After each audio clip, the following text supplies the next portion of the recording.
Bismillah, Assalamualaikum warahmatullahi wabarakatuh. Salam sejahtera untuk kita semua. Adik-adikku sekalian, saya Andi Sudimas Sulaiman, Gubernur Sulawesi Selatan, mengucapkan selamat datang dalam program Smart School Dinas Pendidikan Provinsi Sulawesi Selatan. Hari ini adik-adik sekalian akan mengikuti pembelajaran hybrid dalam program Smart School. Aplikasi Smart School adalah sebuah pendekatan dengan tetap mengedepankan sebuah pendidikan dengan digital approaching, untuk kemudian mengedepankan kualitas dan mutu pendidikan yang diterima siswa secara seragam di seluruh wilayah Sulawesi Selatan, termasuk di pelosok-pelosok. Program ini bukan hanya memberikan kepada adik-adik sekalian pengalaman belajar yang baru, namun juga memberikan fasilitas kebutuhan dengan fitur bermanfaat seperti rekaman video pembelajaran yang dapat diulang, trik-trik penyelesaian soal, ujian-ujian, serta sarana konsultasi pembelajaran dari guru-guru terbaik di Sulawesi Selatan. Sering-sering mengakses aplikasi Smart School melalui gawai yang adik-adik sekalian miliki di setiap kesempatan yang dimiliki. Untuk seluruh adik-adikku sekalian yang saya cintai, saya banggakan, selamat belajar dan semoga ilmu yang didapatkan bermanfaat untuk menambah pengetahuan pendidikan adik-adik sekalian. Salam kita pada salam. Assalamualaikum warahmatullahi wabarakatuh. Salam sejahtera untuk kita semua.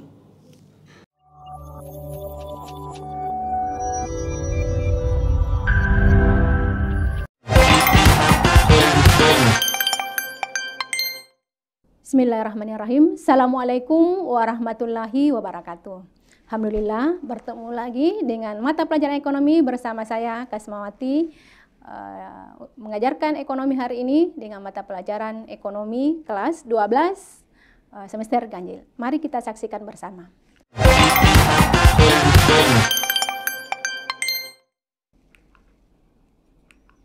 Ya, baik. Hari ini kita akan membahas mengenai persamaan dasar akuntansi. Ya. Tujuan pembelajaran kita hari ini ada 3. Yang pertama, menjelaskan konsep persamaan dasar akuntansi. Yang kedua, mendeskripsikan analisis transaksi dan pencatatan dalam persamaan dasar akuntansi. Yang ketiga, menganalisis dan mencatat transaksi dalam persamaan akuntansi. Nah, bagaimana sebenarnya konsep persamaan dasar akuntansi ini? Konsep mendasar dari struktur dasar akuntansi adalah terjadinya hak atau kepemilikan di satu pihak yang akan selalu disertai dengan kewajiban di pihak lain. Jadi ada hak dan ada kewajiban.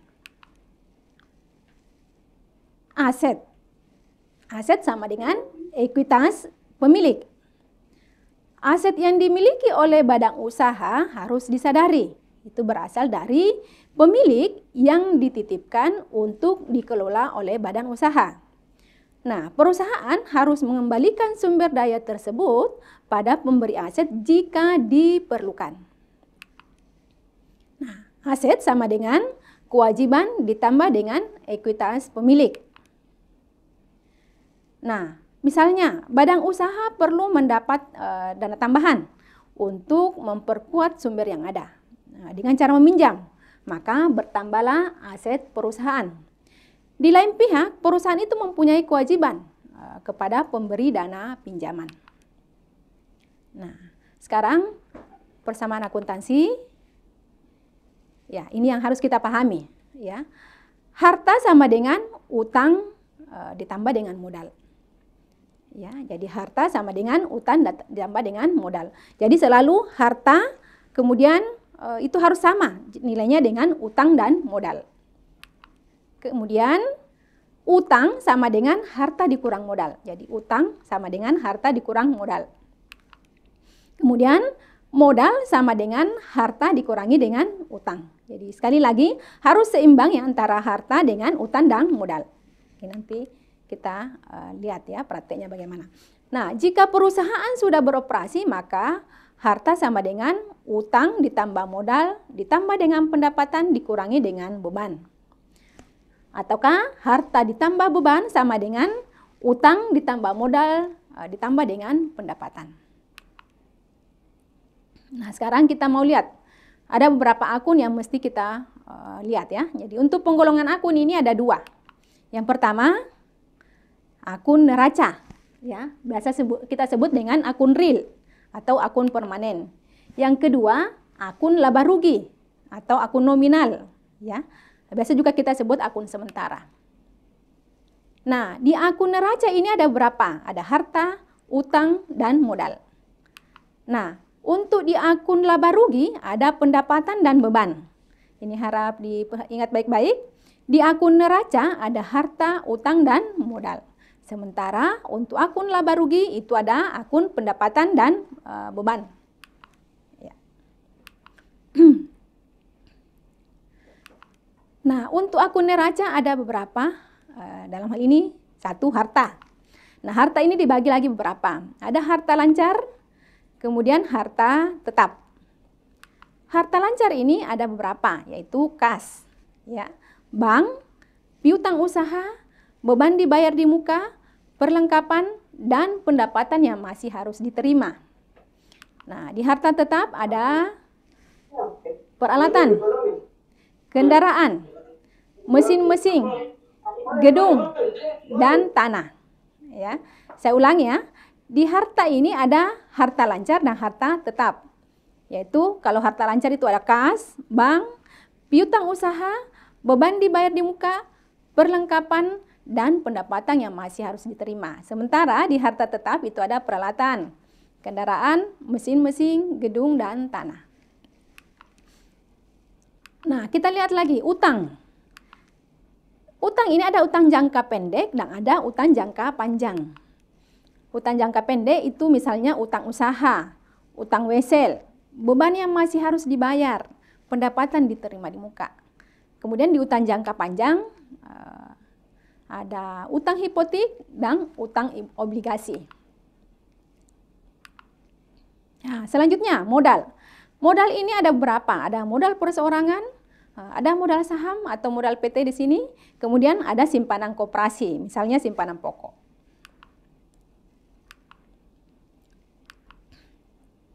Selanjutnya, kita masuk di akun nominal. Di akun nominal ada pendapatan dan ada beban. Pendapatan, ya, misalnya pendapatan jasa servis atau pendapatan jasa jahit. Kemudian di beban juga cukup banyak. Ada beban gaji, beban listrik, ataupun beban telepon dan beban lain-lain. Ya. Nah, sekarang kita masuk di pengaruh transaksi terhadap persamaan akuntansi. Jadi, bagaimana pengaruh transaksi ini terhadap suatu persamaan akuntansi? Kita lihat yang pertama, transaksi yang mengakibatkan perubahan harta dengan harta. Jadi, perhatikan. Transaksi yang mengakibatkan terjadinya perubahan antara harta dengan harta. Kita lihat contohnya. Yang pertama, pembelian harta secara tunai. Pembelian harta secara tunai. Misalnya, dibeli peralatan seharga 1 juta rupiah secara tunai. Jadi, beli peralatan secara tunai ya, 1 juta. Nah, kita lihat analisisnya bagaimana. Nah, untuk transaksi ini mengakibatkan harta berupa peralatan bertambah. Tapi harta juga dalam hal ini kas berkurang. Kenapa berkurang? Karena kita beli peralatan secara tunai. Jadi, harta bertambah, yaitu peralatan bertambah, kemudian kas juga berkurang sebesar 1 juta rupiah. Ya, oke. Selanjutnya, penerimaan piutang. Ya, misalnya, diterima pelunasan piutang sebesar Rp500.000. Jadi terima pelunasan piutang. Kalau diterima pelunasan piutang di sini berarti kasnya bertambah, ya harta ya, dalam hal ini kas bertambah, kemudian piutangnya berkurang. Itu sebesar Rp500.000. Selanjutnya, penjualan harta secara tunai. Nah, contoh soalnya, dijual tunai mesin operasi seharga 5 juta. Jadi dijual tunai mesin ya seharga 5 juta. Nah, analisisnya adalah transaksi ini mengakibatkan kas dalam hari ini harta bertambah karena kita menjual tunai ya mesin, maka mesinnya juga berkurang. Jadi masing-masing itu sebesar 5 juta rupiah. Selanjutnya, transaksi yang mengakibatkan perubahan harta dengan utang. Ya, kita lihat contohnya. Yang pertama, pembelian harta secara kredit. Ya, misalnya dibeli peralatan senilai 1 juta secara kredit. Jadi ini dibeli peralatan tapi belum dibayar karena di sini secara kredit. Maka analisis transaksinya adalah harta dalam hal ini peralatan bertambah, sementara utang juga bertambah karena belum dibayar. Nah, itu sebesar 1 juta rupiah. Nah, selanjutnya menerima pinjaman dari kreditur. Ya, menerima pinjaman dari kreditur. Contohnya, perusahaan menerima pinjaman dari bank senilai 5 juta rupiah. Ya, perusahaan menerima pinjaman berarti kasnya bertambah ya karena menerima pinjaman dari bank. Tapi utang juga bertambah. Jadi utang bank di sini, utang bank bertambah sebesar 5 juta rupiah. Selanjutnya, pembayaran utang. Ya, misalnya perusahaan membayar utang pada bank sebesar Rp500.000. Nah, transaksi ini mengakibatkan harta atau dalam hal ini kas ya berkurang karena dia membayar utang. Tapi utangnya berkurang. Jadi tadi membayar utang berarti kas berkurang, utang juga berkurang. Itu sebesar Rp500.000. Nah, selanjutnya transaksi yang mengakibatkan perubahan harta dengan modal. Kita lihat contohnya, investasi oleh pemilik. Ya, misalnya, Muhammad Halim memulai usahanya dengan menyetorkan modal senilai 2.500.000. Dia menyetorkan ya, modalnya berarti kas bertambah, modal juga bertambah. Ya, jadi harta dalam hal ini kas itu bertambah, modal juga bertambah. Itu sebesar Rp2.500.000.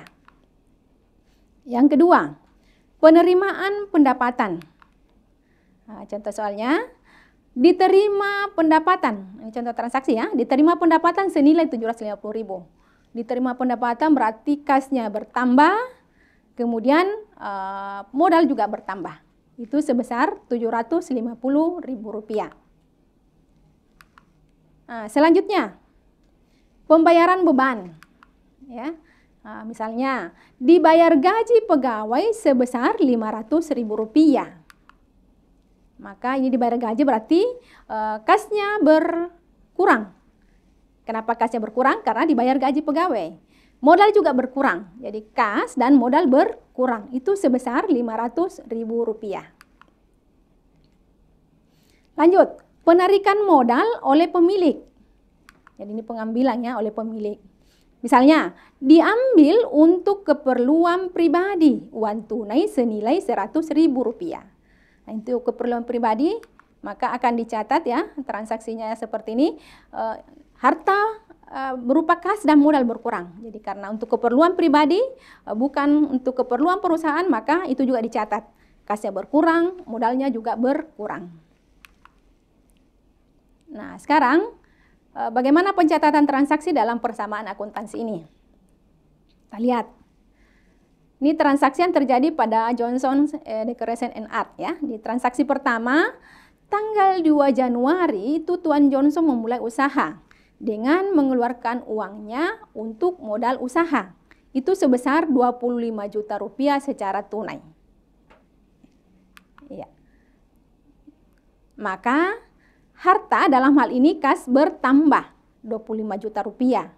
Modalnya juga bertambah. Maka cara pencatatan dalam persamaan akuntansi bisa seperti ini. Jadi harta sebelah kiri, kemudian modal di sebelah kanan. Jadi kasnya 25 juta, kemudian modal 25 juta. Di keterangannya itu adalah modal awal. Nah, transaksi kedua. Di tanggal 3 Januari dibeli perlengkapan dekorasi secara tunai. Itu sebesar 3 juta rupiah. Ya. Maka transaksi ini kita analisis dibeli perlengkapan secara tunai berarti perlengkapan bertambah, kemudian kasnya berkurang. Itu sebesar 3 juta rupiah. Kita bisa lihat di tanggal 3 ya, di awalnya kas 25 juta, tanggal 2, kemudian modal 25 juta. Kita lanjut di transaksi kedua, yaitu kita masukkan tanggal 3, kemudian kasnya di situ berkurang ya. 3 juta dalam kurung berarti kurang ya. Kemudian perlengkapan di situ 3 juta. Ya, kita lihat kas dengan perlengkapan di kas, jumlah kas itu 22 juta rupiah. perlengkapan 3 juta rupiah. Itu maka jumlahnya adalah total harta itu sebesar 25 juta rupiah. Sama dengan modal itu 25 juta rupiah juga. Jadi ingat selalu bahwa harta sama dengan utang dan modal nantinya ya. Ini masih modal, hartanya sama dengan modal. Oke, ini persamaan yang kedua tadi ya. Selanjutnya kita masuk di transaksi ketiga.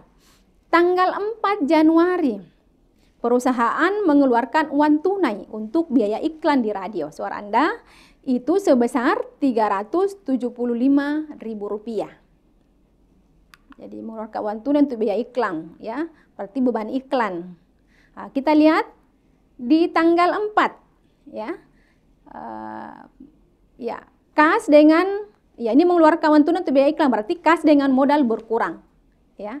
Jadi perusahaan mengeluarkan uang tunai berarti kasnya berkurang, modalnya juga berkurang. Untuk apa? Biaya iklan. Itu ada keterangannya. Jadi ada keterangan di sana, beban iklan ya. Jadi, nah sekarang kita lihat kasnya menjadi 22 juta rupiah dikurangi Rp375.000, maka hasilnya menjadi Rp21.625. Berlengkapan 3 juta, kemudian di modal itu awalnya 25 juta dikurangi 375.000, berarti modal sekarang menjadi Rp24.625.000 ya. Nah, tetap sama ya antara harta dengan utang dan modal. Nah, lanjut transaksi keempat. Tanggal 5 Januari dibeli peralatan dekorasi secara kredit dari CV Equipment. Itu sebesar Rp4.500.000. Ya, dibeli peralatan secara kredit berarti peralatan bertambah, utang bertambah, ya, karena dia belum bayar. Kita lihat di tanggal 5, ya, peralatan ada Rp4.500.000, kemudian ada utang usaha Rp4.500.000. Nah, sekarang kita turunkan semua, jumlah kas tetap Rp21.625.000. Perlengkapan 3 juta, kemudian peralatan Rp4.500.000. Nah, utang usaha Rp4.500.000, kemudian modal Rp24.625.000. Jadi perhatikan bahwa harta sama dengan utang dan modal. Itu sama nanti jumlahnya. Ya, kita lihat sama ya. Nah, selanjutnya transaksi kelima. Tanggal 6 Januari diselesaikan pekerjaan dekorasi.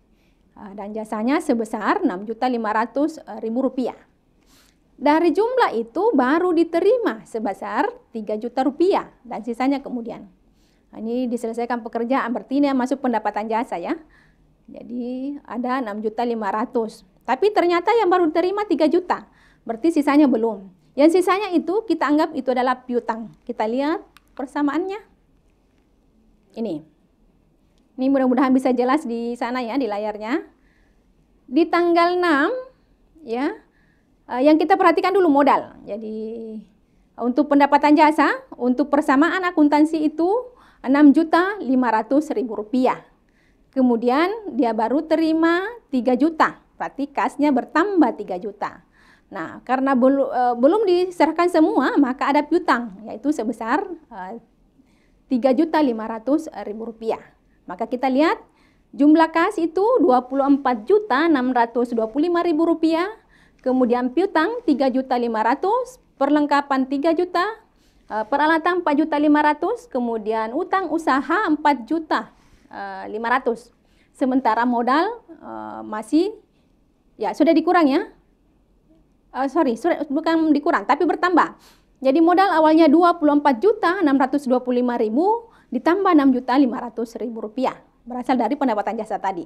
Maka hasilnya adalah Rp31.125.000. Nah, sekarang kita coba latihan. Baik, ini ada latihan soal. Berikut transaksi yang terjadi pada perusahaan Hasipcom ya. Tanggal 1 Januari, ini Muhammad Hasip membuka usaha jasa rental komputer yang diberi nama Hasipcom ya, dengan menanamkan uang senilai 10 juta. Ya, berharap ada yang mau menjawab ini ya. Maksudnya memberi penjelasan. Nah, ini sudah muncul ya. Dari SMA 12 Jeneponto. Mantap, Masya Allah. Mudah-mudahan bisa kedengaran suaranya Nanda. Siapa namanya? Ya, dibuka, di unmute atau dibuka speakernya. Pakai laptop? Ya, dibuka speakernya Nanda. Ya, mantap. Siapa namanya dari SMA 12 Jeneponto? Aisyah, Masya Allah. Terima kasih Nanda sudah bergabung dengan teman-temannya. Ya, silakan. Mau menjawab atau mau bertanya Nanda? Menjawab, Bu. Mantap. Ya, silakan. Iya, silakan. Jawabannya kas bertambah 10 juta, modal bertambah 10 juta. Iya, oke. Mantap, terima kasih Ananda. Siapa namanya ibu gurunya di sana? Ya, bisa berikan aplaus. Iya, alhamdulillah. Iya, dari SMA 12 Jeneponto sudah menjawab ya. Jadi ini Muhammad Hasib membuka usaha. Dia menanamkan modalnya ya sebesar 10 juta. Berarti kasnya bertambah 10 juta, modalnya juga bertambah. Jadi ini adalah modal awal. Iya, baik. Selanjutnya, diterima pinjaman dari Bank BNI. BNI 1946 ya, cabang Makassar senilai 5 juta. Ya, ini berharap ada yang mau memberi penjelasan dulu sebelum dibuka jawabannya. Ada? Bisa raise hand Anda? Ya, diterima pinjaman dari bank. Kira-kira analisisnya bagaimana? Kalau kita menerima pinjaman dari bank. Jadi ini kita berbicara seakan-akan kita adalah perusahaan. Ya, ayo. Dari SMA mana? Ya, bisa raise hand atau di kolom chat juga boleh menjawab. Jadi diterima pinjaman dari Bank BNI 1946 cabang Makassar senilai 5 juta. Kira-kira apa analisisnya? Kalau perusahaan menerima pinjaman dari bank. Ada yang mau berkomentar? Ada? Tidak ada ya? Oke, baik. Kita lihat ya. Nah, di tanggal 2 Januari itu diterima pinjaman. Berarti kas dengan utang bertambah. Ya, kita coba lihat. Bagaimana? Iya, lihat tanggalnya. Ya, diterima pinjaman berarti kasnya bertambah dengan utang bank bertambah. Ya, kas 5 juta, utang bank bertambah. Akhirnya nanti kemudian kas itu berubah menjadi 15 juta totalnya ya. Kemudian utang bank 5 juta. Modal itu tetap 10 juta. Ya, ini mestinya ada keterangannya ya, utang bank di situ, Bank BNI. Oke, baik. Transaksi ketiga. Di tanggal 4 Januari itu perusahaan mengeluarkan uang tunai untuk biaya iklan di radio suara Anda sebesar Rp375.000. Jadi perusahaan mengeluarkan uang tunai untuk biaya iklan. Nah, berharap ada yang mau memberi penjelasan ini. Kira-kira analisis transaksinya bagaimana? Ada? Ada yang mau menjawab? Tidak ada? Oke, di chatroom boleh juga. Oke. Jadi untuk transaksi ini perusahaan mengeluarkan uang tunai ya untuk biaya iklan. Oh, ada. Silakan Anda. Dari mana?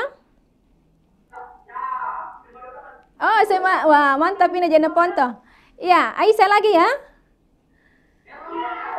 Masya Allah. Aisyah? Ya. Ya, sebentar.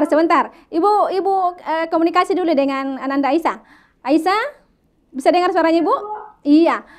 Ini kamu baru pelajari persamaan ini atau dari kemarin sudah? Baru. Oh, baru. Masya Allah. Sudah bisa ya? Ya, baik. Untuk SMA 12 Jeneponto tadi sudah menjawab dengan benar. Jadi perusahaan mengeluarkan uang tunai berarti kasnya berkurang. Modalnya juga berkurang. Untuk biaya iklan. Kita coba buka. Ya, betul ya. Jadi kita lihat tadi tanggal 2 itu kas. Ya, 25 juta. Kemudian kas dengan modal ada 25 juta itu sebagai modal awal. Kemudian di tanggal 3 itu ada berkurang kas 3 juta karena membeli perlengkapan. Kemudian totalnya menjadi 22 juta.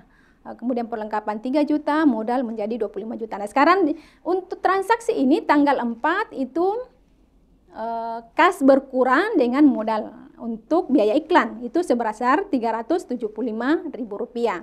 Jadi hasil akhirnya totalnya yaitu Rp21.625.000.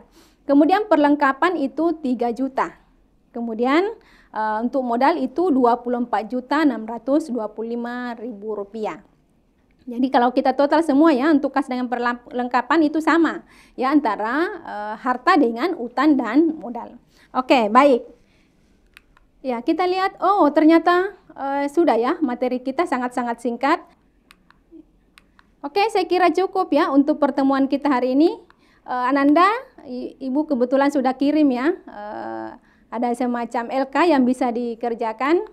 Mudah-mudahan pertemuan kita hari ini bisa membawa manfaat. Berharap bahwa kalian terus belajar, terus menginspirasi diri menjadi orang-orang hebat ya. Kalian adalah generasi bangsa yang akan melanjutkan perjuangan generasi-generasi yang angkatan tua ya. Tidak mungkin mereka akan menjadi presiden terus atau menjadi menteri atau menjadi guru, karena kami akan menjadi tua, pensiun, kemudian nandalah semua yang akan melanjutkan perjuangan ini. Mudah-mudahan bermanfaat ya apa yang saya sampaikan. Ubahlah hidupmu hari ini. Jangan bermain-main dengan masa depanmu. Lakukan sekarang dan jangan menunda. Sangat berharap bahwa kita terus belajar. Kita bisa belajar dari mana saja ya. Sekarang sangat-sangat terbuka kesempatan untuk belajar. Lewat YouTube, lewat internet itu banyak yang bisa kita pelajari. Saya pikir ini yang bisa saya sampaikan, mudah-mudahan bermanfaat. Kurang lebihnya mohon dimaafkan. Terima kasih. Assalamualaikum warahmatullahi wabarakatuh.